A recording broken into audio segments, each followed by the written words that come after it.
হ্যাঁ না ভোটে আমি তো ভোট দিয়েছি, যে আঙুলে দাগ রয়েছে এখনো আছে। হ্যাঁ এখনো ওঠে না। আচ্ছা।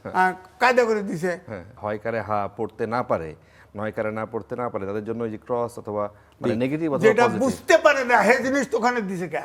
একজন দায়িত্বশীল মন্ত্রী, নাম বললাম না, যে আমরা গণভোট না মানলে নির্বাচন হইতো না, তার মানে যা কিছু মানে শুধু নির্বাচন, রাষ্ট্র নিয়ে কারো ভাবনা ছিল বলে আমার কাছে মনে হয় না। জুলাই সনদ তো হুবহুব বাস্তবায়ন করার ম্যান্ডেট বিএনপির না। সব বলা আছে যে সব তারা যে ইলেকশন ম্যানিফেস্টো দিছে ওটার ভিতরে লিখিত আছে, আইনে তারা ঠিক আছে।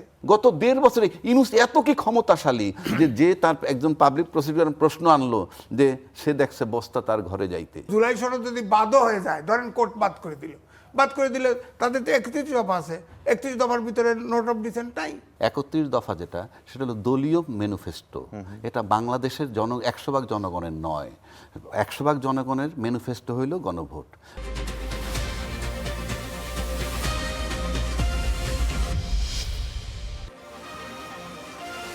নেতা বদলায়, দল বদলায়, জন্ম নেয় নতুন দল, কিন্তু সাধারণ মানুষের ভাগ্য কি বদলায়? আশ্বাস আর প্রতিশ্রুতির ভিড়ে আমরা খুঁজব বাস্তবতার প্রতিফলন। আমাদের কাজ প্রশ্ন করা, দেশ ও মানুষের স্বার্থে প্রশ্ন আমরা করেই যাব। থাকবে মত ও ভিন্ন মতের শ্রদ্ধা। স্টার নিউজের কড়া আলাপে আজকে আপনাদের সাথে ফারাবী হাফিজ।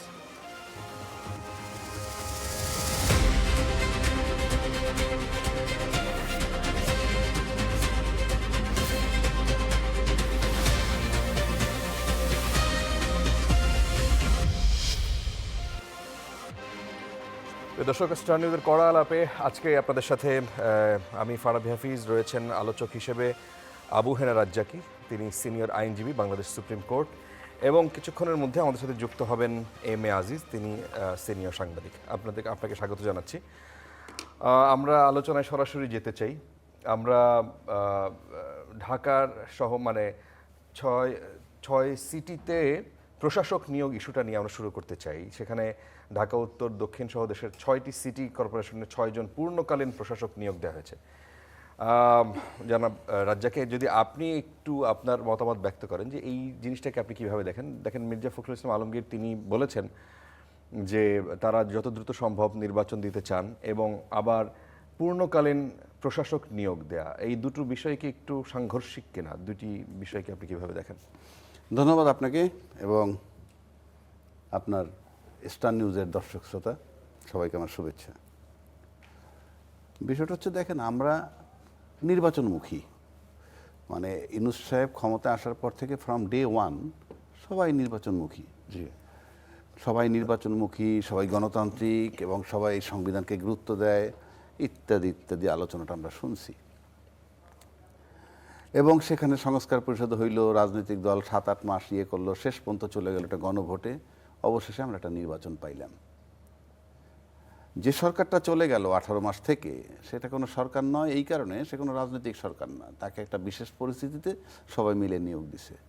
এবং এই ধরনের সরকার যখন হয়, কিংবা সামরিক শাসন যখন হয়, কিংবা অন্তর্বর্তীকালীন তত্ত্বাবধায়ক সরকার যখন থাকে, বা বিশেষ পরিস্থিতির সরকার থাকে যারা নির্বাচিত নয়, এই সমস্ত ক্ষেত্রে সাধারণত আপনার প্রশাসক নিয়োগ করে বিভিন্ন জায়গায়। জি। এবং ইউনূস সাহেব এসে কিন্তু সমস্ত নির্বাচিত প্রতিনিধি যারা ছিল, কাউন্সিলর সব বাতিল করে উনি প্রশাসক নিয়োগ দিছে এবং সিটি কর্পোরেশন অফিসার দ্বারা কাউন্সিলরের কাজটাও চালাই আসতেছিল। এই সরকার, আবারও বলছি, নির্বাচনের জন্য দীর্ঘ 18 মাস তাদের শুধু নির্বাচন, তাহলে তারা তো নির্বাচিত সরকারের ক্ষমতায় বসলো এবং সে খুব দ্রুত গতিতে, তড়িৎ গতিতে আপনি দেখেন 6টা সিটি কর্পোরেশনে পূর্ণ মেয়াদে প্রশাসক নিয়োগ দিলেন। তারপরে ওদের বরিশাল সিটি কর্পোরেশনে নিয়োগ দিয়েছেন। কাকে দিছে নাম বলার দরকার নেই, তারা দিছেন। এবং সব জায়গায় বসাইছেন কিন্তু ওনারা দলীয় লোক, তাদের দলের নেতা যারা, তাদেরকে বসাইছেন। পত্রিকা অলরেডি আসে না, এখানে কি আপনি প্রত্যাশা করেন যে অন্য দলের লোক তারা বসাবে? নট দ্যাট, সেটা পরের চ্যাপ্টার। আচ্ছা, আপনি যখন দলীয় লোকেরে বসাবেন, সাধারণত এই সমস্ত ক্ষেত্রে প্রশাসক নিয়োগ হয় আমলা থেকে, আচ্ছা, সাধারণত। আচ্ছা। কিন্তু আপনি দলীয় সরকার, নির্বাচিত সরকার ক্ষমতায় গিয়া আপনি দলীয় লোক বসাচ্ছেন। তো দলীয় লোক যখন আপনি বসাবেন, আপনার তো নির্বাচন প্রক্রিয়াটা ম্যান্ডেটরি। কেন ম্যান্ডেটরি? নির্বাচনের মাধ্যমে প্রক্রিয়া হইলে আপনি যে 6 জনকে বসাইছেন, সেই 6 জনই যে নির্বাচিত হবে ভোটে, তার তো কোনো গ্যারান্টি নাই, কেউ তো পরাজিত হতে পারে। তাহলে আপনি যে বসায় দিতেছেন, তাহলে তো আপনি নির্বাচনকে এড়িয়ে যাচ্ছেন। নির্বাচনকে এড়িয়ে আপনি দলীয় ব্যক্তিদেরকে বসাচ্ছেন। এখানে তো দলীয় লোক বসলে নির্বাচনের মাধ্যমে বসবে, আপনার কোনো উপায় নাই, আপনি এইভাবে বসাইতে পারেন না। আর যেহেতু প্রশাসক অলরেডি ওই সরকার বসাই গেছিল, সেক্ষেত্রে আপনি যদি 2 মাস 3 মাস 4 মাস পরেও নির্বাচন দেন, ওই প্রশাসক কিন্তু চালাইতে পারত। জি, এবং ওই প্রশাসক কি কারো পক্ষপাতিত্ব করবেন না? তর্কের খাতিরে বলছি, ধরা যাক কথা আছে যে ওই সরকারের মানে প্রিয় লোকদেরকে বসাইছে, কিংবা এনসিপিকে প্রেফার করে এই ধরনের লোক প্রশাসক নিয়োগ করছে, কিংবা আসিফ মাহমুদ ছিল এটার ভিতরে না। কিন্তু যখনই ক্ষমতার পালাবদল হয়ে গেল, তখন কিন্তু ওই লোকগুলা থরথর করে কাঁপবে, এটাই স্বাভাবিক।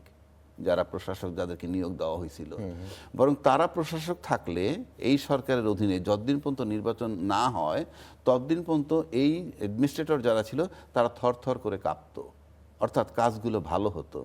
কিন্তু আপনি যখন দলীয় লোককে বসায় দিলেন, তখন কিন্তু সরকারকে দলীয় লোক এত কেয়ার করে না, কারণ প্রত্যেকের মর্যাদা তো একটা লেভেলের। একটা মেয়রের মর্যাদা মন্ত্রী লেভেলের, প্রতিমন্ত্রী বা মন্ত্রী লেভেলের।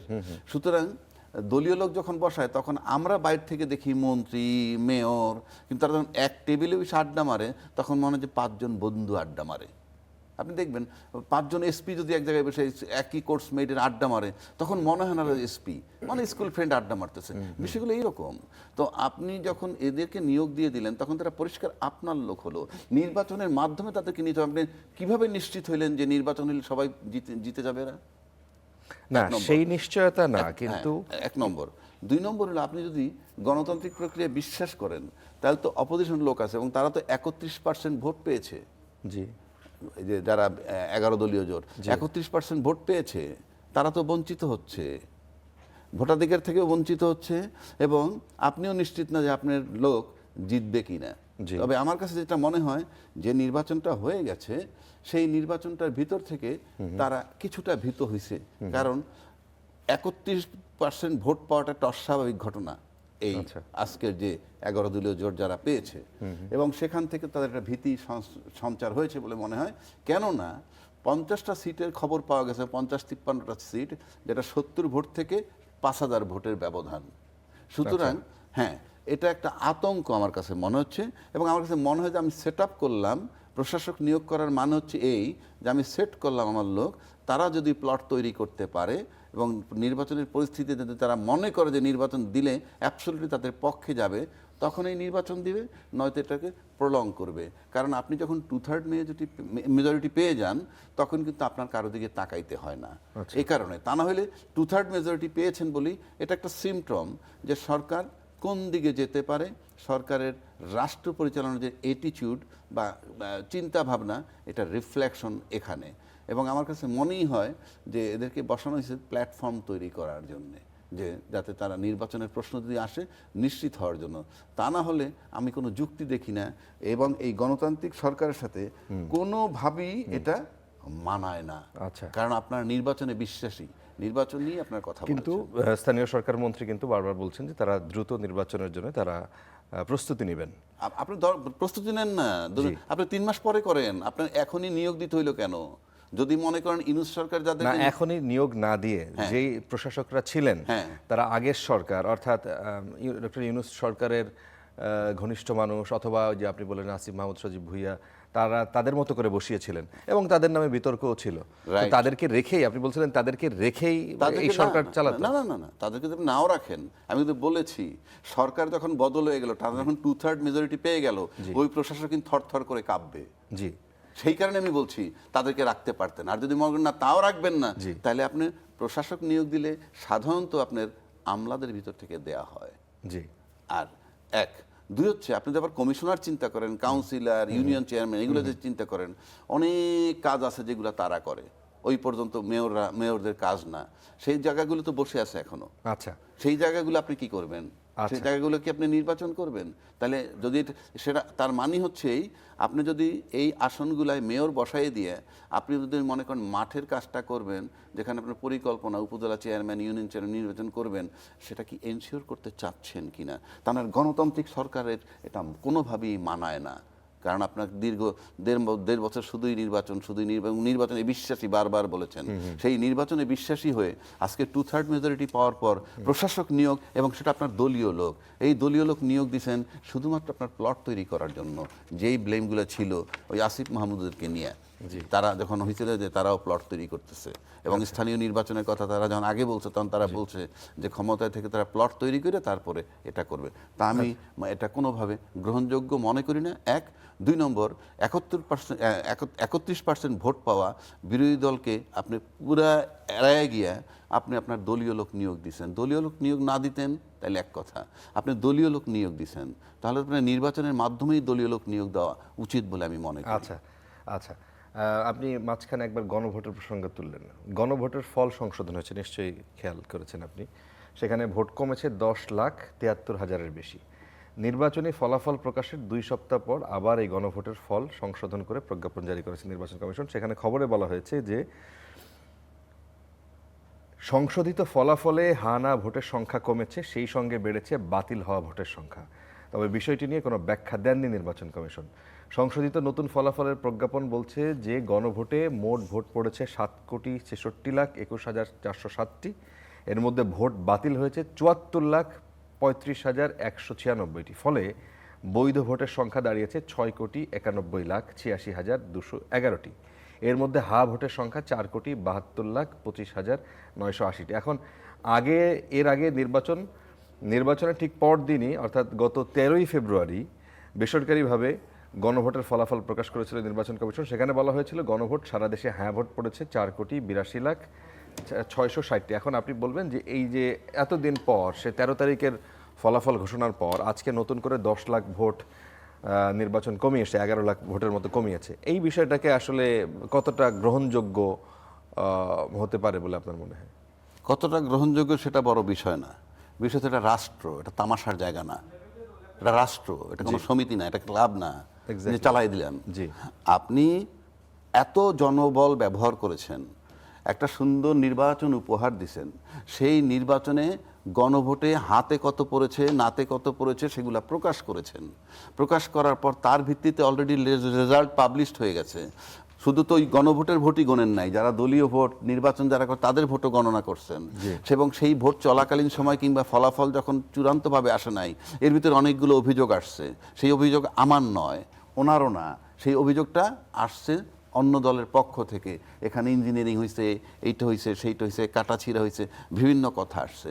তো নির্বাচন কমিশন যখন আজকে প্রকাশ করলো গেজেট নোটিফিকেশন, এবং সেখানে কিছু ভোট কমছে, এখনও হা ভোটই জয়যুক্ত হয়েছে, কিন্তু কিছু ভোট কমছে, 74 লাখ ভোটের কথা বললেন যেটা নষ্ট হয়েছে, এই যে বিষয়গুলা, এটা তো আপনি একটা প্রশ্ন থ্রো করে দিলেন যে আপনার কাউন্টিং নিয়ে জটিলতা আছে, এবং আপনার এই কাউন্টিং জটিলতা আপনি সমস্ত কাউন্টিংয়ের আপনি ডাউট প্রকাশ করতে পারেন, কারো কিছু করার থাকবে না। আমার কাছে যেটা মনে হচ্ছে ব্যক্তিগতভাবে আমার ধারণা, আপনার এই থেকে আমার ধারণা যে ইতিমধ্যে আমরা দেখছি যে নানান জায়গা থেকে আওয়ামী লীগের লোকজন জামিন পাচ্ছে। এগুলো কিন্তু আমার মাথা ব্যথা নয়, আমার মাথা ব্যথা না এই কারণে আমি রাজনীতিতে সম্পৃক্ত না। ওই দল একটা আটক থাকলে কার সুবিধা হয়, দল মাঠে আসলে কার বেকায়দা হয়, এগুলো আমার সাবজেক্ট না। বাট আওয়ামী লীগ কিন্তু আওয়ামী লীগের লোকজন জামিন পাচ্ছে। এই জামিন পাচ্ছে মানে হচ্ছে যে নির্বাচনের আগে বলা হয়েছিল যে বিএনপির তরফ থেকে বলা হয়েছিল যে তারা এলাকায় এমনও বলছে যে আমরা যদি বিজয় লাভ করি আমরা আপনাদেরকে দেখে রাখবো। তো এখন আওয়ামী লীগ যেভাবে বেইল পাচ্ছে তাতে মনে হয় আওয়ামী লীগের কাছে একটা বদ্ধমূল বিশ্বাস হয়েছে, তাদের সহায়ক সরকার আসছে এবং ইন অ্যাকশন তারা প্রমাণ করতেছে। তাই এই যে একটা নির্বাচন কমিশনের প্রশ্নটা তুলে দিল, এই প্রশ্নটা তুলে দিয়ে সে কিন্তু হা ভোট যে গণভোটের যে বিষয়টা সেটাকে তিনি বিতর্কিত করে দিলেন। এবং এই বিতর্কিত করে দিলে এটা দিয়ে ইস্যু বানাইতে পারে যে কেউ, যে কোনো সময় আন্দোলনও হতে পারে। তার মানে একটা প্রশ্ন এখানে পরিষ্কারভাবে তোলার সুযোগ এবং নির্বাচন কমিশন খুব প্ল্যান করে সুপরিকল্পিতভাবে, যেহেতু ইউনূস সাহেব নাই চলে গেছেন, আর প্রেসিডেন্টের ভাষণটা আমরা যেটা দেখেছি তাতে মনে হয় যে এই গণভোট টনভোট প্রেসিডেন্টকে অনেকেই আমরা সমর্থন করি না। আমি আমার কথা বলছি না, তাদের ভাষায়। নির্বাচন কমিশন ইচ্ছা করে এরকম একটা প্রশ্ন তারা আপনি না ইচ্ছা করে যদি না করে থাকেন, আপনার তো দুইটা প্রশ্নই আসবে, সেদিন যে রেজাল্ট দিলেন সেটা কি, এখন যেটা বলছেন সেটা কি, এই যে প্রশ্নবিদ্ধ করলেন। এবং সে সিকিউর থেকে, মানে এরকম একটা প্রশ্ন তোলার সাহস থাকে কেমনে, যখন সে মনে করে যে আই এম সেফ। আইন সেফ না হইলে এই এই ঘোষণা সে করতে পারে না। আচ্ছা, আমাদের মধ্যে ইতোমধ্যেই জনাব এম এ আজিজ সিনিয়র সাংবাদিক, তিনি এসে উপস্থিত হয়েছেন। আপনি বোধহয় এই জিনিসটা শুনছিলেন যে আজকে, মানে আমার প্রশ্ন ছিল যে আজকে নির্বাচন কমিশন যে গেজেট প্রকাশ করেছে সেখানে 10,73,000-এর বেশি মানে ভোটকে তারা কম দেখিয়েছে। এই বিষয়টা নিয়েই কথা হচ্ছিল। এখন আপনি কি বলবেন যে তিনি বলছিলেন যে নির্বাচন কমিশন নিজেরাই হয়তো এই জিনিসটা তারা করেছে, ইচ্ছা করে তাদেরকে প্রশ্নবিদ্ধ করেছে, আপনার কি মনে হয়? দেখেন, এটা হতে পারে যে তখন তো ফাইনাল চূড়ান্ত ছিল না, এখন চূড়ান্ত। কিন্তু আমার কথা হচ্ছে যে চুরির তো একটা মহাবিদ্যা আছে। ধরেন যা রেজাল্ট আছে ওইটাই যদি প্রজ্ঞাপনে আসতো তাহলে রাজনৈতিক অঙ্গনে কিন্তু এই ক্রাইসিসটা তৈরি হতো না। এখন তো মনে হচ্ছে যে যে অভিযোগ করছে, ইতিমধ্যে কিন্তু জামাতের 3 সেটে অভিযোগ দিয়েছে যে ওখানে কারচুপি হয়েছে, তখন এটা কিছুটা বৈধতা আনঅফিসিয়ালি পায় না, একটা জনশ্রুতি তৈরি হয় যে এখানে যদি ভোট গণনা সঠিক না হয় ওখানে তাহলে ভোট গণনা এখানেও ইয়ে থাকতে এক জায়গায় জটিলতা হলে আরেক জায়গায় হয় না, এই গ্যারান্টি কি? এটা আমার মনে হয় এখন ফাইনাল স্টেজে। এখন সংসদ বসবে কি বসবে না, সংসদে জুলাই জাতীয় সনদ অ্যাকসেপ্ট হবে কি হবে না, এই পর্যায়ে আছে। এই পর্যায়ে এটা ক্রাইসিসটা অ্যাভয়েড করতে পারতো আমার মনে হয় দেশের স্বার্থে। এখানে তো একবার ঘোষণা করে ফেলছে, এটাকে চেঞ্জ করে ভোট কমায় দিয়ে লাভ হলো কি?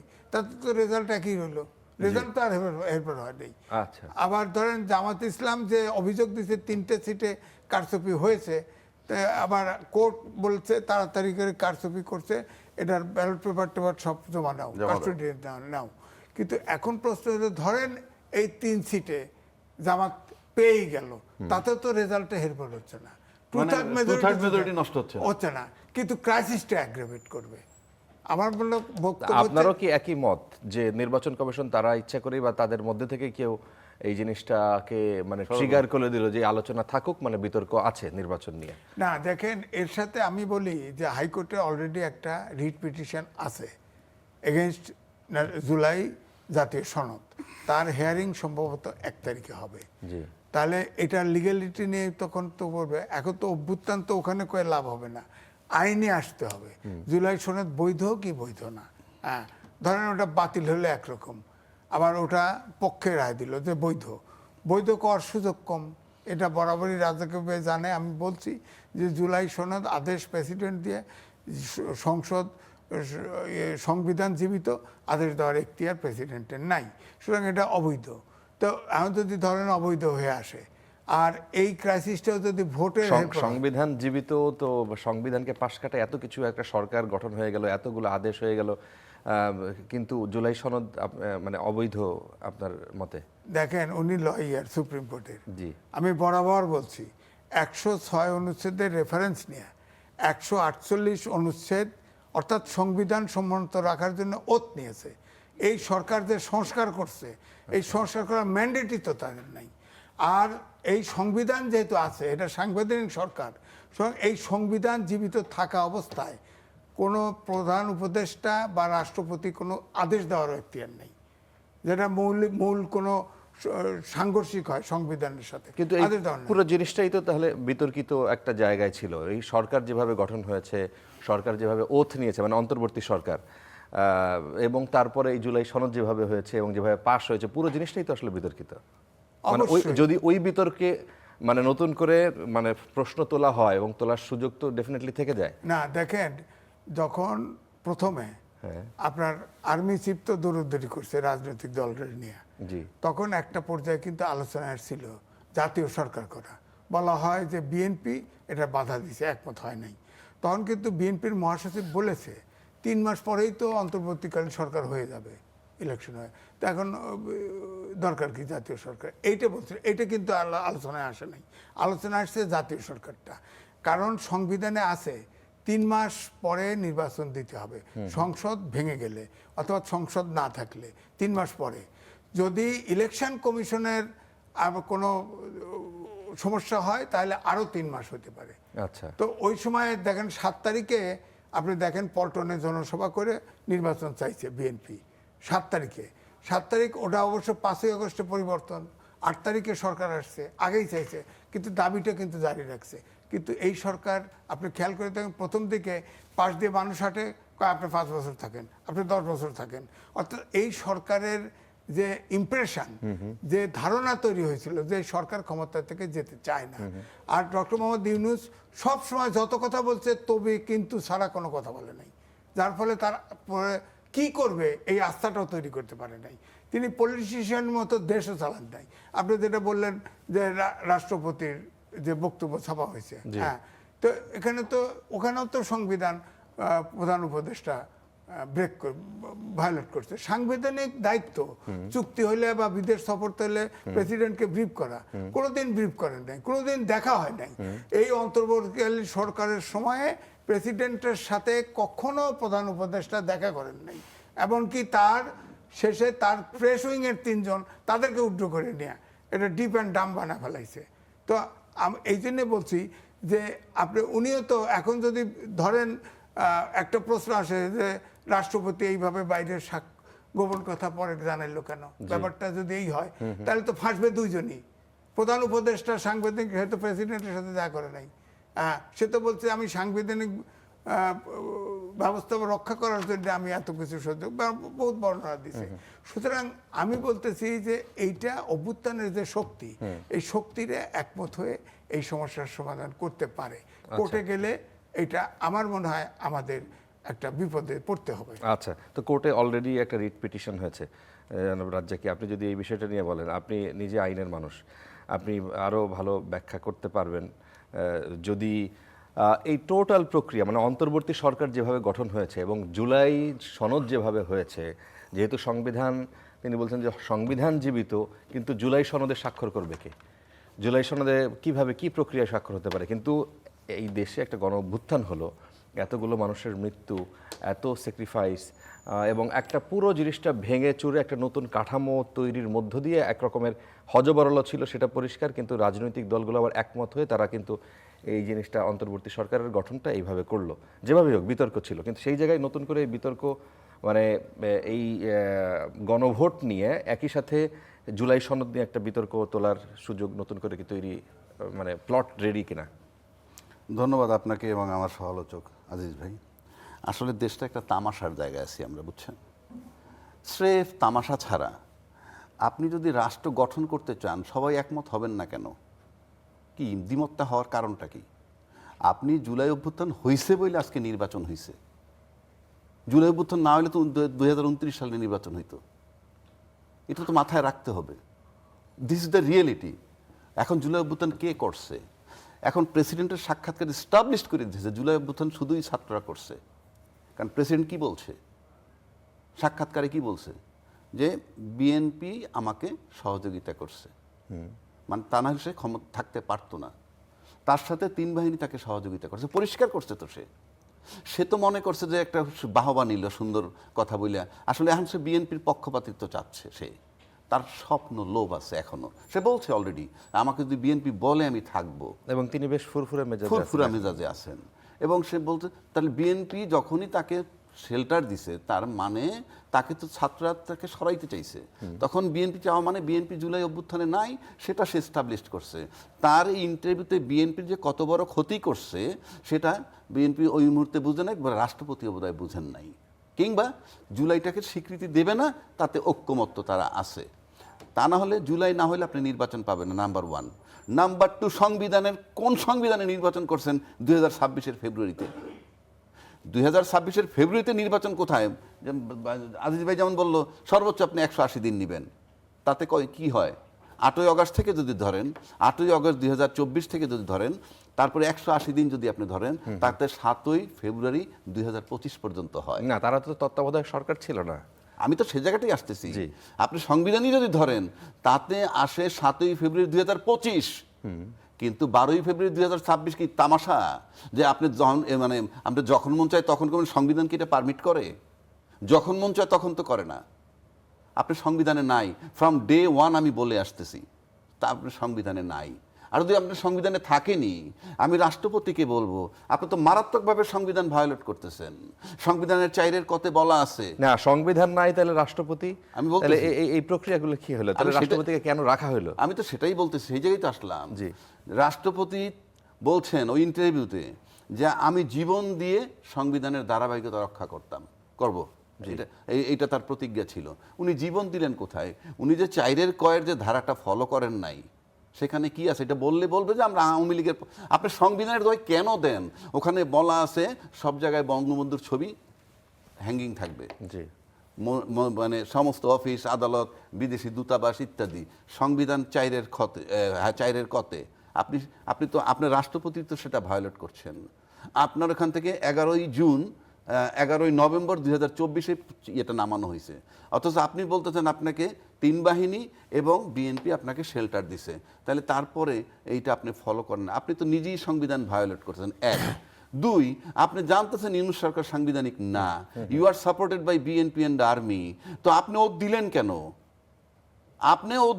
আপনি তো জানেন সে সাংবিধানিক না, আপনি ওত দিলেন কেন? তখন রাজ্জাক ভাই পরে হয়েছে এটা, কি ওই সময় না, ওতের পরে হয়েছে। ঠিক আছে, ওতের পরই হোক, দিছেন তো।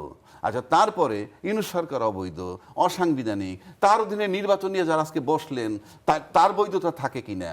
যদি আপনি ওইটার বৈধতা না দেন, আপনি এসে নির্বাচনের পার্টটা বৈধ হয়ে গেল আর সব অবৈধ হয়ে গেল। উনি যে নির্বাচনটা দিলেন এই টাইমটা, এইটা বৈধ হয়ে গেল আর সব অবৈধ হয়ে গেল। এটা তো সহজ না রে ভাই। আমি বারবার বলি, এটা রাষ্ট্র, দেশ ওই জায়গায় নাই। আপনারা যদি মনে করেন যে ওখানে বসে বসে এখানে সব ঠিক করে ফেলবেন, বাংলাদেশে শেখ হাসিনার চেয়ে প্রশাসনকে সর্বোচ্চ লেভেলে ব্যবহার করতে কেউ পারেনি। হাইয়েস্ট লেভেলে ব্যবহার করছে সে। বাংলাদেশে এ পর্যন্ত যারা এখন, তার 30 ভাগের 1 ভাগও ক্ষমতার দাপট দেখাইতে পারবেন বলে এই প্রশাসন দিয়ে আমার কাছে মনে হয়। সেটা কি পজিটিভলি বললেন না নেগেটিভলি? আপনি নেগেটিভলি, আমি বলছি হাসিনারটা নেগেটিভলি বলছি, জোর করছে। কিন্তু আজকে যদি আমরা এই যে কথাগুলো আনতেছি, এগুলো যদি নিয়ে আসি, আমি তো তাইলে আমাকে নেগেটিভ হইতে হবে। এত বিতর্কের পরে যদি আপনি থাকেন, তাহলে তো আপনি নেগেটিভ। এই যে বললাম 6 জন অ্যাডমিনিস্ট্রেটর নিয়োগ দিচ্ছেন, গণতান্ত্রিক সরকার, আপনি নির্বাচনে বিশ্বাসী, আপনি দলীয় লোককে কিভাবে নিয়োগ দিয়ে দেন? তাহলে আপনি নির্বাচনে বিশ্বাসী না, কিংবা আতঙ্কিত নির্বাচনের ফলাফল নিয়ে। 3 নম্বর যদি আসে, নির্বাচন কমিশন যেটা করলো, প্রবলেম একটা ক্রিয়েট করে দিল। উনি তো ডাউট তৈরি করে দিলেন, পুরো নির্বাচন প্রক্রিয়া নিয়ে ডাউট হবে এখন। যে আপনি যখন এইখানে এত ভোট কমায় ফেললেন, আপনি তো পুরো নির্বাচনের ফলাফলটাকে বিতর্কিত করে দিলেন। এই যে বিতর্কিত, এটার খেসারত কে দিবে? আমি আবারও বলছি, এটা রাষ্ট্র, এটা তামাশা না। এটা মস্করা করতে বসছেন আপনারা। নির্বাচন কমিশন তড়িঘড়ি করে আপনারা নির্বাচনের ফলাফল দিয়ে দিলেন। এখন 74 লাখ ভোটের আপনি বলতেছেন বাতিল হয়ে গেছে, তাই না? 74 লাখই তো বললেন। জি, 10 লাখ 74,000। 10,74,000 বাকি হয়ে গেল। এটা কি তামাশা? কি গুনছেন আপনি? 10 লাখ ভুল হয়েছে, এত প্রশাসন, এত কিছু। সুতরাং তামাশা না, পুরা প্রক্রিয়া। এই যে মিথ্যা হইলে কি হয় জানেন? আমরা বারবার বলছি, সিম্পল বৈধতা দিলে হইতো কি, ওই যে জুলাই ঘোষণাপত্র বানাইছিল এত বড় বড় রাজনীতিবিদ, ওইখানে যদি ঘোষণা করে দিত যে এই সরকারকে অন্তর্বর্তীকালীন সরকার হিসেবে ঘোষণা করা হইল, এবং তার মেয়াদ 8ই আগস্ট 2024 থেকে 30 জুন 2026 পর্যন্ত দেওয়া হইল, এবং এর ভিতরে উনি একটা নির্বাচন করবেন এবং নির্বাচনে হ্যান্ড ওভার করবেন। এই জুলাই ঘোষণাপত্র যদি থাকতো, তাতেও তারা বৈধতা পান। 3 নম্বর, এখন যদি গণভোটের আলোকে আপনি সংবিধান সংস্কার না করেন, আপনি সংবিধানে ঢুকতে পারবেন কিভাবে? গায়ের জোরে, নিয়মতান্ত্রিকভাবে না। আমি আবারও বলছি, 142 অনুচ্ছেদে আছে কি, 2/3 হইলে আপনি সংবিধানের সংশোধন করতে পারবেন, যেভাবে খুশি সেভাবে বলা আছে। আবার 7-এর খতে বলা আছে, 7-এর খতে বলা আছে এই যে 142-এ যা কিছু বলা থাকুক না কেন, এই প্রথম ভাগে, সংবিধানের প্রথম ভাগ, দ্বিতীয় ভাগ, আরো কতগুলা জায়গায় কোনো পরিবর্তন করতে পারবেন না। সেই প্রথম ভাগের ভিতরে পড়ছে 4-এর ক, যে বঙ্গবন্ধুর ছবি সবসময়, শেখ মুজিবুর রহমানের ছবি সর্বোচ্চ ঝুলন্ত থাকতে হবে। কিন্তু আপনি এগুলি পরিবর্তন করতে পারতেছেন না।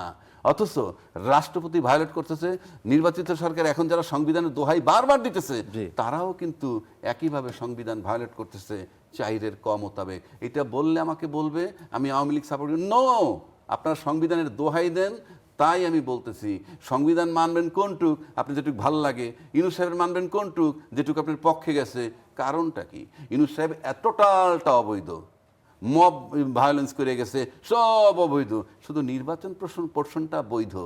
সেটাকেও 12টা বাজাই দিল এই নির্বাচন কমিশন, এইটুকু উপস্থাপন করে টোটাল নির্বাচনের ফলাফলটাকে উনি বিতর্কিত করে দিলেন। আচ্ছা, জনাব এম এ আজিজ, আপনি কি এই বিষয়টা নিয়ে বলবেন যে আপনি কোনটুকু মানবেন? যেটুকু ধরেন পক্ষে গেছে সেইটুকু মানবেন, নির্বাচনটাকে কি না বলবেন? না, 1 নম্বর হচ্ছে যে এই যে 6 মাসের নির্বাচন হয় নাই, এটা জবাব দিবি করে ডক্টর ইউনূস। কেস হলে মামলা হলে সে ক্ষমতায় সে। ছবি নেওয়া হয়েছে বঙ্গবন্ধুর, এই ছবি তো থাকার কথা ছিল। ছবি একজন লেডি উপদেষ্টা ভ্রমণ করতে গেছে, যা এমবেসিতে ছবি দেখছে, ওখান থেকে সব ছবি নামাই দিছে। কেন তার বিচার হবে না? সংবিধান ভায়োলেট করছে। আজিজ ভাই, আমি একমত, আপনি বিচার করেন, বিচার এখন করুন। উঠতেছে না কেন? বিচার সংবিধান আমার থেকে কথা বাদ হয় হচ্ছে নাই। যে আমার কথা হচ্ছে একটাই, সংবিধানের চাইরে যে কথা এখন আপনি আছে। এই ইউনূস সাহেব না ডক্টর দিছে, শোনেন, আপনি এখন থাকেন না কেন? এই ডক্টর মোহাম্মদ ইউনূস, আপনি একটা জিনিস খালি মাথায় নেন যে বঙ্গভবনে উনি একদিনও যান নাই, 18 বছর 18 মাস একদিনও যান নাই। কত বড় অডাসিটি, সে সরকার প্রধান হয়েছে, সে এনজিওর মতো অফিস করছে, তার বাংলাদেশ গ্রামীণ ব্যাংকের নিচতলায় অফিস, তার ছবি ছবি দিয়ে করছে, কিন্তু সে সংবিধান মানবে না। ওত নিছে তো, ওইখানে তো আমিও উপস্থিত ছিলাম বঙ্গভবনে। 106 অনুচ্ছেদের রেফারেন্স আর আসতেছে না, এই জন্য অপেক্ষা করছে। অপেক্ষা করার পরে তারপরে ওত নিছে। উনি কি নাই আন্তর্জাতিক না, খ্যাতিসম্পন্ন লোক? রাষ্ট্রপতি ওই ইন্টারভিউতে রাষ্ট্রপতি যেভাবে অভিযোগ করেছেন যে তার কোনো কথা মানে নাই, তার সাথে দেখা সে করে নাই, প্রজ্ঞাপন জারি তাকে করছে। একটা পুতুল এবং শাস্তির মতো করে, জেলখানার মতো করে সে ওখানে ছিল, কিন্তু তাকে ওত দিল কেন? উনি না, ওত ওত দিলেন তো কেন? আগে দিছে, পরে তো এগুলো হয়েছে। যেমন ধরেন এই যে ওখানে তাকে তখন পদত্যাগের জন্য ঘেরাও করছে, জি। সেখানে তো নাহিদ ইসলামের সাথে তার কথা হয়েছে, রাষ্ট্রপতির সাথে কথা হয়েছে। নাহিদ ইসলাম বলছে যে ভ্যান গাড়ি করে, অমক করে, ঠেলা গাড়ি করে যারা গেছে তারা আমাদের লোক না, এগুলো আমরা বের করে দিচ্ছি। জি। হ্যাঁ, না, আজিজ ভাই, বলছে ওইগুলো না? তো ওতের পর, ওইগুলো তো ওতের পর, ওতের রাষ্ট্রপতি পরে। অপারেশন করতে গেছে যখন ওতের পর। অপারেশন করতে গেছে। আপনি ওত দিবেন, আপনি সংবিধানের জন্য আপনি জীবন যখন- দিবেন, যখন- আপনি ওত দেন কেন? হ্যাঁ, যখন ওত, তখন হচ্ছে যে রেফারেন্স যখন দিছে সে ওত নিয়ে নিছে। আপনি ইলেকশন দেন নাই, এটা আপনার ব্যাপার। এখন আপনি সংবিধান ভায়োলেট করছেন, সে তো সংবিধান অনুযায়ী ওত দিয়ে দিছে। আচ্ছা, এইটাও কি এক রকমের সংকটের মধ্যে নিয়ে যাওয়ার কি এক ধরনের প্রবণতা, মানে কোনো গ্রুপ বা মানে আইনগত দিকের এই দিকে যখন আপনার প্রশ্ন তোলেন, কেউ প্রশ্ন তোলে বা তুলবে, এখন এটাই স্বাভাবিক, এটা তো সব জায়গায় সবাই আটকে যাবে, কারণ এটা মানে একটা নিয়মতান্ত্রিক গভর্নমেন্ট হয় নাই। আমার বক্তব্য হচ্ছে আপনি সব পক্ষ ফাঁসে যাবে, জি, সব পক্ষ। শেখ হাসিনা যে সংবিধান করে গেছে, এই রাজ্যকে ভাই 7 ক এবং খ, এই সংবিধান এই হাতই দেওয়া যাবে হাত না। দিলেই রাষ্ট্রদ্রোহী মামলা। সব রাষ্ট্রদ্রোহী ভাই। এই যে যে আপনি ঐক্যমত কমিশনের সংস্কার প্রস্তাব দিচ্ছেন না, জি। এই প্রস্তাবও দিতে পারে না। এই প্রস্তাবের যে সংবিধান ফেসে যাবে, তো সবগুলো রাষ্ট্রদ্রোহী মামলা হবে। আমি এই যে বঙ্গবন্ধুর ছবি নামাইছে, যে নামাইছে যার অর্ডারে, সে তো রাষ্ট্রদ্রোহী মামলায় পড়বে। এই যে ইলেকশন বাড়াইছে, রাষ্ট্রদ্রোহী মামলা পড়বে। আবার এই যে নাহিদ ইসলাম টেলিফোনে কইছে না, ঠেলাগাড়ি হয় নাই লোকা, ভ্যানেশ্বরে রাষ্ট্র কেন লোক, হকার ফকার এগুলো আইছে, আসে রাষ্ট্রপতির ওয়াল ডেঙ্গায় ওই পাশে ঠাস হয়ে পড়ে। আবার 3 বাহিনী নেমে একটা প্রোটেকশন দেয়। এগুলো তো এখানে পার্টিকুলার নাম বলে নাই, কিন্তু আমরা জানি একটা অ্যাডভাইজার এগুলি করছে। কারণ হচ্ছে সরকারের ভিতরে একটা কুপ্রচেষ্টা হয়েছে যে ডক্টর মোহাম্মদ ইউনূসকে বাদ দিয়ে সরকার করবে, এরকম একটা প্রস্তাব। আচ্ছা, আপনি কি এর সাথে যদি মিলান, এখন যে আজকে দেখলাম আমরা সাবেক মেয়র সেলিনা হায়াৎ আইভীকে 5 মামলায় জামিন, আপনার কক্সবাজারের একজন এবং সে আগে থেকেই, সে আওয়ামী লীগের সময় থেকেই কুখ্যাত ছিলেন একজন এমপি, তাকেও জামিন দেয়া হলো। তো এর সাথে কি আপনি মিলান কোনোভাবে, যে ধরেন এখন এই আওয়ামী লীগের লোকজন জামিন পাচ্ছে এবং তারা আবার সক্রিয় হচ্ছে বিভিন্ন না, জায়গায়? এর সাথে কোর্টে আমি উদাহরণ দিই, আমাদের সাংবাদিক 200-র অধিক গ্রেপ্তার আছে। আমাদের প্রেস ক্লাবে আসে, ওই যে তখন ছাত্ররা আসে লিস্ট করে দিছে, এরা চেনে, এরা ফেসিবাদের দোষর, প্রেস ক্লাবের মেম্বারশিপ চলে গেছে, চলে গেছে। এখন যারা জেলে ঢুকছে তারা আর বেরোয় না, এদের ভিতরে আবার খুনের কোষা ঢুকে দিছে। আমার কথা হচ্ছে এই সাংবাদিকদের ভিতরে অনেক দুর্বৃত্ত আছে, ফৌজদারি অপরাধ করলে তাদের বিচার হোক। যে অপরাধ করে নাই তার তো কোর্টে হেয়ারিং উঠবে তো না, বেরোইছে, ঢুকছে কেউ বেরোয় না, ঢুকছে কেউ বেরোয় না। এই যে সর্বশেষ আনিস আলমগীর, তাকে ওয়ারেন্ট দিয়ে করছে, কোনো অভিযোগ দিয়ে করছে, আগে নিয়ে গেছে, নিয়ে যাওয়ার পরে তাকে আপনার সাংবাদিক তার মামলা দিছে, এখন আবার দুদকের কেস সাজানো হচ্ছে। তো এগুলো কি? এটা তো আইনের শাসনের ব্যাখ্যা না।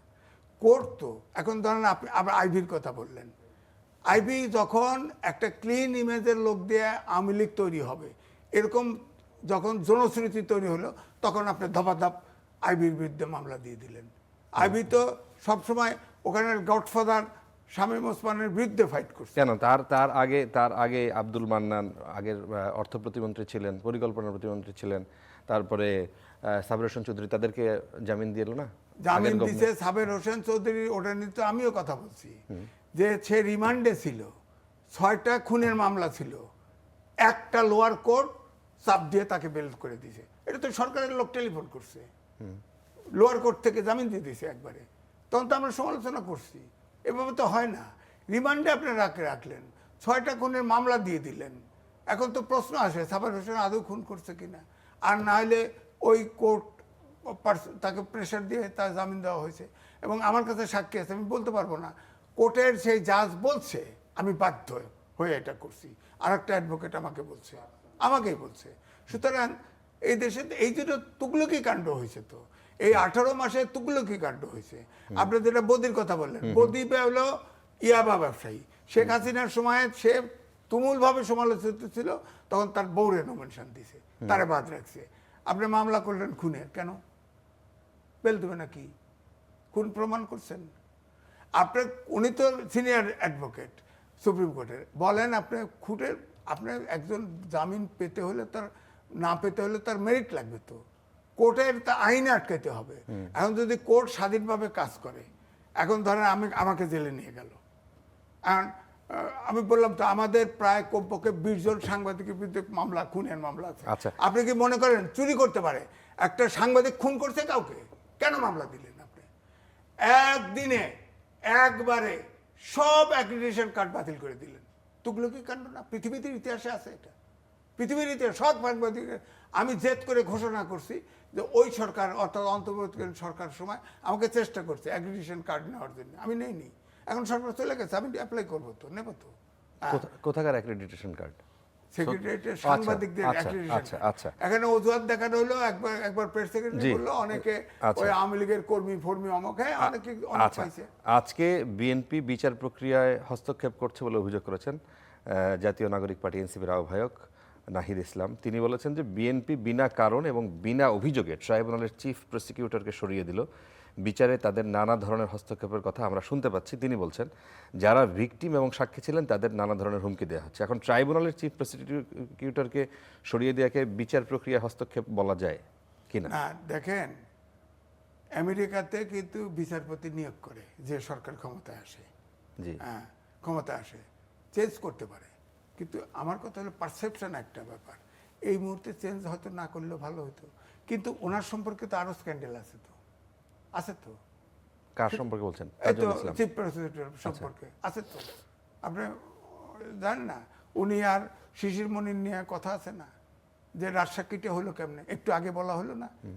আইজিপি রাজসাক্ষী হয়েছে কি বেসিসে, এবং প্ল্যান করে একটা ওই যে ইয়েতে পড়াইছিল যে ভ্যানে চড়া, একজন যখন তার ফাঁসি আদেশ হলো, চিৎকার করে পুলিশ বলতেছে আমি টাকা দিতে পারি নাই, ঘুষ দিতে নেই বলে আমাকে ফাঁসি দিয়েছে, আমাকে ব্যাট করে দিয়েছে। এগুলো কি? এটা তো ট্রাইব্যুনালে বিচার হয়েছে। এই অভিযোগগুলো তো লোক তো এখন আছে, ফাঁসি হয় নাই তো, তারা জিজ্ঞান যে যারা টাকা দিতে পারছে তারা বেঁচে গেছে, যে টাকা দেয় নাই সে বলি পাঠা হয়েছে, তার ফাঁসি হয়ে গেছে। কাকে টাকা দিছে? ওই তো এগুলি তো যারা নেগোশিয়েট করছে তাদের, আমার কাছে প্রমাণ আছে নাকি? আপনি যেভাবে খোঁচাইতেছেন ইশারায় কাফি, বুঝে নেন। আচ্ছা, অ্যাডভোকেট বসে আছে না, ওনারা কিভাবে কি করতে হবে ওনারা ভালো বোঝে। হ্যাঁ, তো অভিযোগ আছে, এগুলো তো প্রমাণ আমি দিব না। এটা যদি কোর্টে ওঠে, উনি চ্যালেঞ্জ করলে কোর্টে উঠলে প্রমাণ হবে, তাছাড়া কেমনে প্রমাণ হবে? সুতরাং আমার বক্তব্য হচ্ছে, ধরেন এই যে বাংলাদেশ ব্যাংকের গভর্নর, হ্যাঁ তিনি তো টকশো আছে, তার সাথে আমি টকশো করছি, লোকটা ভালো, লোকটা এতে কোনো ভালো। আমার কথা হলো বাংলাদেশ ব্যাংকের বর্তমান গভর্নর নাকি সদ্য সাবেক? না, সদ্য সাবেক, যে তার সাথে অনেকদিন আপনি টকশো করছেন। করছি তো, এখন টকশো করছি বলে আমি তার পক্ষে বলছি না, আমি বলছি যে তিনি শোনেন, শেখ হাসিনা ওই আসছিল না, ওই যে রমান এরা তো সব ব্যবসায়ীদের কাছে পয়সা নিয়ে নিয়ে বিভিন্ন অকেশনে দিত। হাসানাইদ মনসুর কিন্তু ইয়েতে ছিল, আপনার ব্র্যাক ব্যাংকের চেয়ারম্যান ছিল, জি, তার কাছে 2 কোটি টাকা চাইছে ওই অকেশনাল ডোনেশন, হ্যাঁ ব্র্যাক ব্যাংক থেকে দেয় নাই, সে ঠেটার লোক 20 লাখ টাকা দিয়েছে। হ্যাঁ, এই জন্য হাসিনার সে রোশনালে পড়ছে। গেল। এখন আমার কথা হচ্ছে যে ধরেন আপনি সরকারে আসছেন, আপনি একটা না, জায়গায় আপনি এই জিনিসটা বলবেন যে আপনি তার সম্পর্কে সুরামি করছিলেন। এখন আহসান এইচ মনসুরকে নিয়ে দুর্নীতির কোনো অভিযোগ আমরা সেভাবে পাই নাই।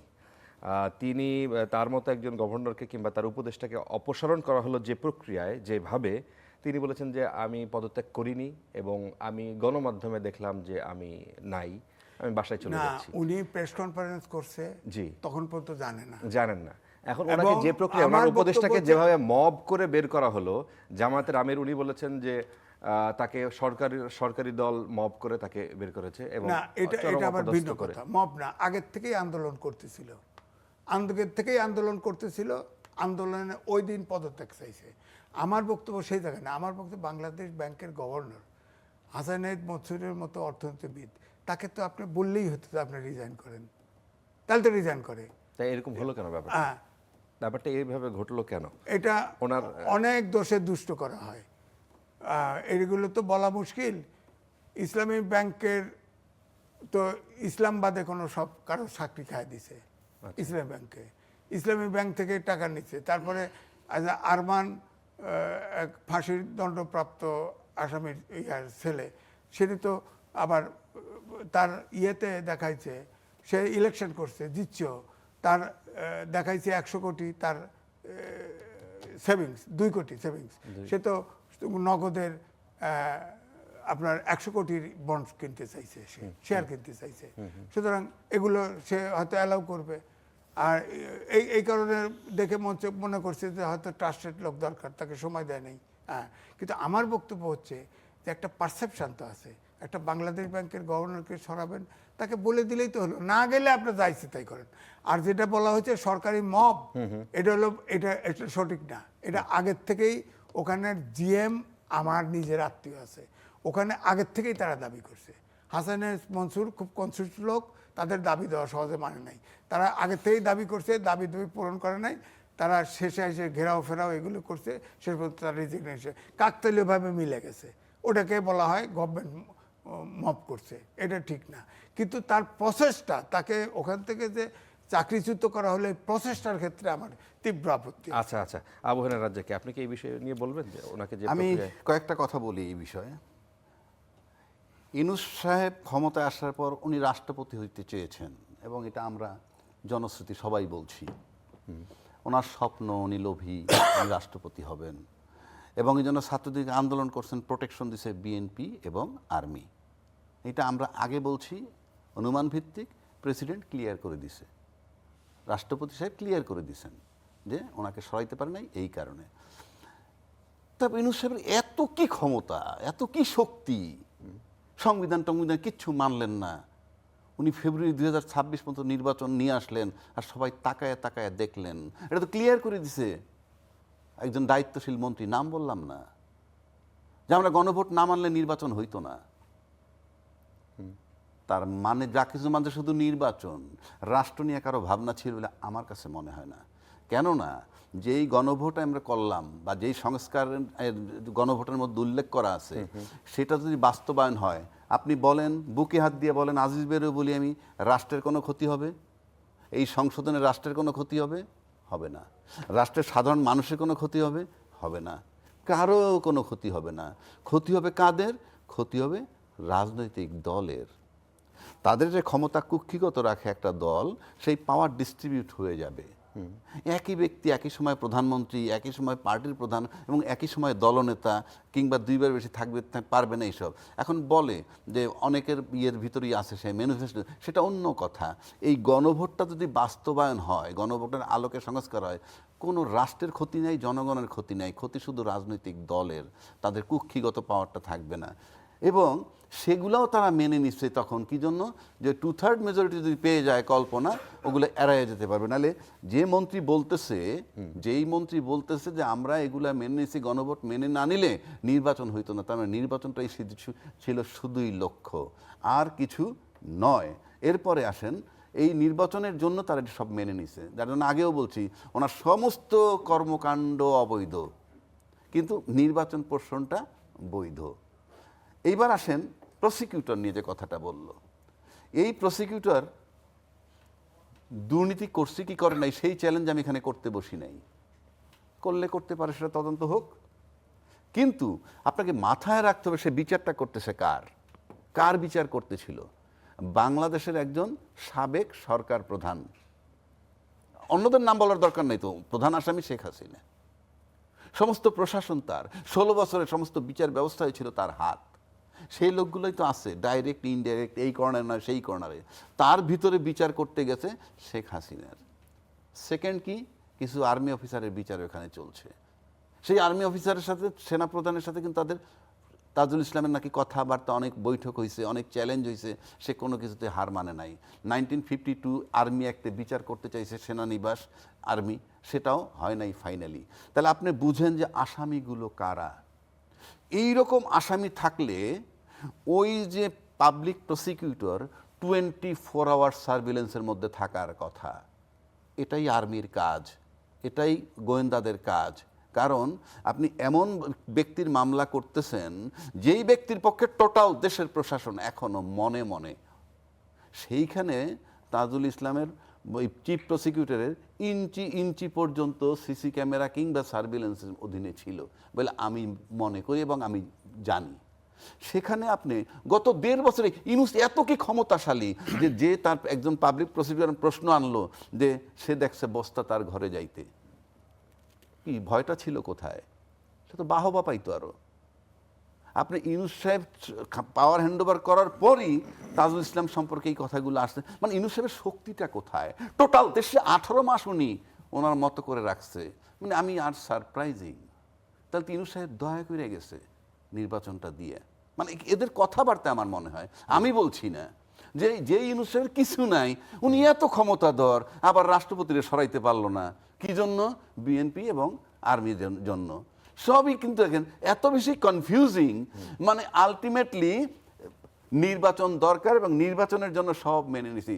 মেইন ধারণাটা ছিল 3 মাস 6 মাসের মধ্যে ফেলে দিবে, উনি নির্বাচনতে বাধ্য হবেন। উনি যে কেন এত ক্ষমতাশালী হলেও কেন কেউ কিছু করতে পারলো না, এখন চলে যাওয়ার পর আমরা সবাই আমিও বলতেছি উনি ব্যর্থ। কিন্তু 18 মাস থাকলো কি করে? আমি আবারও বলছি তার সব কাজ অবৈধ, শুধু নির্বাচন প্রশ্নটা বৈধ। আপনি সব তার কর্মকাণ্ড অবৈধ করেন, তার নির্বাচন দেওয়াটা অবৈধ। আর নির্বাচন কমিশন লেটার যা বললো, টোটাল কাউন্টিং নিয়েই তো সে একটা বিতর্ক তৈরি করে দিল। টোটাল কাউন্টিংটাই তো এখন ডাউটফুল হবে। আপনি যদি এইখানে ভুল হয়, সব জায়গায় শুদ্ধ এই ইউনূস সরকারের মতো বলবো সব জায়গায় আপনার কাউন্টিং ঠিক আছিল, আপনি এই জায়গায় কাউন্টিংটা ভুল হয়েছে, এটা খাবে মানুষ? সুতরাং আপনি এটার মানে হচ্ছে যে আমরা যে সব কিছু ধামাচাপা দিয়ে মিথ্যার উপর এস্টাবলিশড হইতে চাচ্ছি, সেটাই হলো এটার প্রমাণ আমার কাছে মনে হয়। তাহলে আমি আবারও বলছি, গণ অভ্যুত্থানের এই জুলাই গণভোটের আলোকে সংস্কার হলে কারো কোনো ক্ষতি হবে না এবং বহির্বিশ্বের সাথে আমার সম্পর্কের কোনো হ্যাম্পার নেই। এটা টোটালটা আমার ইন্টারনাল। আমরা সেখানেই একমত হইতে পারতেছি না, তাহলে কি হবে? তাহলে কি হবে? আচ্ছা, এটার মানে হচ্ছে যে আপনি সবাই বোধহয় কোথাও একটা ভয়ের মধ্যে আছে যে যদি আজকে বাদে কালকে আওয়ামী লীগ কখন ক্ষমতা। আমি বললাম তো সংবিধান এমনভাবে সাজাইছে আপনারা সবাই রাষ্ট্রদ্রোহিতার ভিতরে পড়বেন যদি ওই গণভোটের আলোকে সংস্কার না করে। যত কথাই বলেন, একটা রিভার্স সরকার, যদি অ্যাডভার্স সরকার, আপনি কি লক্ষ্য করে দেখছেন শেখ হাসিনা 21 বছর পরে দেশে ক্ষমতায় আসছে, মানে দেশে এসে তারপর ক্ষমতা আসলে 21 বছর পর, তারপর কিন্তু সে কী বিচার করছে? বঙ্গবন্ধু হত্যার বিচার করছে, স্বাধীনতা বিরোধী যাদের, মানবতা বিরোধী তাদের বিচার করছে। এটাও তো ইন্ডেমনিটি কত দিয়ে আপনি আটকে রাখলেন। আপনি একটা অ্যাডভার্স গভর্নমেন্ট যদি আসে, আজকে আসুক আর 15 বছর পরে আসুক, সে কে সেটা আমার জানার বিষয় না। Everybody will be answerable. যদি আপনি এগুলো ঠিক করে না যান, সব ঠিক করা সম্ভব। আমি আবারও বলছি, সব ঠিক করা সম্ভব। আমি ছোট মাথার থেকে বলছি, সব ঠিক করা সম্ভব। এখন কে কিসের মোহে আছে আমরা জানি না, বাট একটা জিনিস ক্লিয়ার করছে, শুধু নির্বাচনের জন্য আজকে তারা এই পর্যায়ে আসছে। ইউনূস সাহেবকে সরাইতে পারে না, 18 মাস ইচ্ছা করে মানতে বাধ্য হয়েছে সোজা বাংলা। আচ্ছা, আমরা শেষের দিকে, এম এ আজিজ আপনি কিছু যুক্ত করতে চান? দেখেন, বিষয়টা হচ্ছে যে জুলাই জাতীয় সনদ স্বাক্ষর হয়েছে। বিএনপি পরিষ্কারভাবে বলছে জুলাই সনদ যেটা আমরা স্বাক্ষর করেছি সেটার দাড়ি কমা বাস্তবায়ন করব, দাড়ি কমা পর্যন্ত বাস্তবায়ন বললে তার সমস্যা। অর্থাৎ বিএনপি যেসব জায়গায় এই সংবিধানে সাংঘর্ষিক সেই সব জায়গায় তাদের নোট অফ ডিসেন্ট দিছে, এবং যেসব জায়গায় নোট অফ ডিসেন্ট যে আইটেমে দেওয়া আছে সেখানে কিন্তু নিজেতে একটা নোট আছে জুলাই সনদে, যেটা লিখিত নোট, সেটা আমার কাছেও আছে, লেখা আছে যে যদি জনগণের ম্যান্ডেট পায় তাহলে এই বিষয়টি তাদের মতো করে তারা বাস্তবায়ন করবে। তো বিএনপির তো কোনো সমস্যা নাই। বিএনপি যেটা নোট অফ ডিসেন্ট একটু দিয়েছে, আগে আপনি বললেন যে আদালতে রিট আছে অলরেডি, আদালত সেখানে না না না, আদালতের রিট আছে, যদি বাতিল করে দেয় জুলাই সনদ বাতিল করে দিল, এটা তো বিএনপির কোনো সমস্যা নাই। 2/3 মেজরিটি আছে, তাদের সুবিধা মতো করবে। জুলাইয়ের যে অংশতে তারা নোট অফ ডিসেন্ট দেয় নাই সেটা তো সংঘর্ষের সংবিধানের মূল কোনো স্ট্রাকচারে আঘাত করে নাই, সেখানেই তো সে আপত্তি করেছে। যেমন ধরেন উদাহরণ দেই, আপনার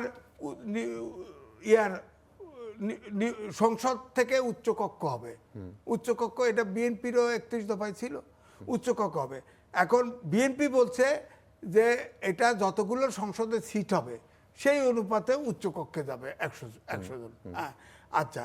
আর এখন জুলাই সনদের কথা যদি বলেন, সেখানে পিআর পদ্ধতির কথা, পিআই পদ্ধতির কথা, এখন এই জায়গায় বিএনপির নোট অফ ডিসেন্ট আছে এবং ওখানে ফুটনোট আছে, জুলাই সনদে ফুটনোট আছে যে এটা যদি জনগণের ম্যান্ডেট পায় তাহলে ওই দল তাদের মতো করে করবে যারা নোট অফ ডিসেন্ট দিয়েছে। এখন বিএনপি সিট অনুযায়ী করবে, দোষ কোথায়? দোষ তো নাই। জুলাই সনদ তো হুবহুব বাস্তবায়ন করার ম্যান্ডেট বিএনপির না, সব বলা আছে যে সব তারা যে ইলেকশন ম্যানিফেস্টো দিচ্ছে ওটার ভিতরে লিখিত আছে, আইনে তারা ঠিক আছে। এখন জুলাই সনদ যদি বাদও হয়ে যায়, ধরেন কোর্ট বাদ করে দিলে তাদের তো 31 দফা আছে, 31 দফার ভিতরে নোট অফ ডিসেন্ট নাই, 31 দফা বাস্তবায়ন করবে। কিন্তু 31 দফা এক জিনিস আর জুলাই সনদ তো আরেক জিনিস। আরেক জিনিস, জুলাই সনদ তো অবৈধ। আমি তো বারবার বলছি এটা আদেশ দিয়ে হয় না। 84টা টোটাল সংস্কার ছিল, 84টা তারা 4 দফায় নিয়ে আইছেন, 4 দফায় নিয়ে এসে হানা ভোটে দিছেন। হানা ভোটে আমি তো ভোট দিয়েছি, যে আঙুলে দাগ রয়েছে এখনো আছে। হ্যাঁ, এখনো ওঠে না, কায়দা করে দিছে। আমার ধরেন এখানে 4 দফা লিখছে, লিখে এখানে হ্যাঁ, এরপরে ডান পাশে বিরাট টিক, হ্যাঁ, তারপরে না, এখানে ক্রস, বড় করে ক্রস। কেন? আমার ভোট দেওয়ার জায়গা কোথায়? তখন পাশে যার কাছে দিয়েছি তাকে জিজ্ঞেস করছি, কয় আপনি তাহলে হান আর ঘাড়ের উপরে দিয়ে দেন। এটা হলো, আমারটা বাতিল হয়েছে না আছে কে জানে। তা আমার কথা তো হান এই যে মনস্তাত্ত্বিক অপারেশন, হান আর ক্রস ডান পাশে আমার জন্য ঘর রাখলো না কেন? না, তারা তো এটা যুক্তি দিয়েছে যে যারা ওই যে হা হয়কারে হা পড়তে না পারে, নয়কারে না পড়তে না পারে, তাদের জন্য ওই যে ক্রস অথবা মানে নেগেটিভ অথবা যেটা পজিটিভ বুঝতে পারে না হে জিনিস তো ওখানে দিছে কে? সবগুলো দল ঐক্যমত্য কমিশন করছেন। আমি বরাবর বলছি এই ঐক্যমত্য কমিশন 30টা দল আছে, এর অর্ধেক দলের চাইতে আমার পরিবার বড়, আমার পরিবার বড়। তাদেরকে এই 30টা দলকে কি আপনার লিস্ট দেওয়া হয়েছে সারা দেশ? 52টা তখন নিবন্ধিত দল ছিল, 30টা দল বাছাই করলেন কিভাবে? 30টা দল ডিসিশন নিলেন কেমন? তার ভিতরে আবার 5 জন স্বাক্ষর করলো না। আচ্ছা আচ্ছা আচ্ছা, আমাদের সময় আসলে শেষ হয়ে গেছে। 30 সেকেন্ডে যদি 30 সেকেন্ড, আপনি গণভোট হওয়ার পরে আপনার নোট অফ ডিসেন্ট চলবে না, ওখানে হা না দেওয়া হয়েছে 1 নম্বর। 2 নম্বর 31 দফা যেটা, সেটা হলো দলীয় ম্যানিফেস্টো। এটা বাংলাদেশের 100 ভাগ জনগণের নয়, 100 ভাগ জনগণের ম্যানিফেস্টো হইল গণভোট। সুতরাং এই গণভোটই ম্যান্ডেটরি, এবং গণভোট যদি আলোকে যদি সংস্কার করেন সবার জন্য সেফ, নাহলে সবাই এই নির্বাচনটা নিয়ে প্রশ্ন হবে এবং এটা অবৈধ নির্বাচন ঘোষিত হবে সময়ের ব্যবধানে। জুলাই সনদ আমার কাছে আছে, দেখাবো? দুইজনকে এখন আর দেখানো আমাদের আর সুযোগ নাই, দেখাবো? আরেকদিন আপনাদের দুইজনকে নিয়ে দেখে দেখ না, আরেকদিন দুইজনকে নিয়ে আলোচনা আছে, পরিষ্কার বলা আছে বিএনপির জন্য এটা ম্যান্ডেটরি না। যেখানে নোট অফ ডিসেন্ট দিবে, তারা যেটা নোট অফ ডিসেন্ট দিছে তাদের যেটা 31 দফায় যেটা আছে সেটা বল। আচ্ছা, অনেক ধন্যবাদ দর্শক, আজকে কড়া আলাপ এখানে শেষ করতে হচ্ছে। অনেক ধন্যবাদ যারা আমাদের সাথে ছিলেন।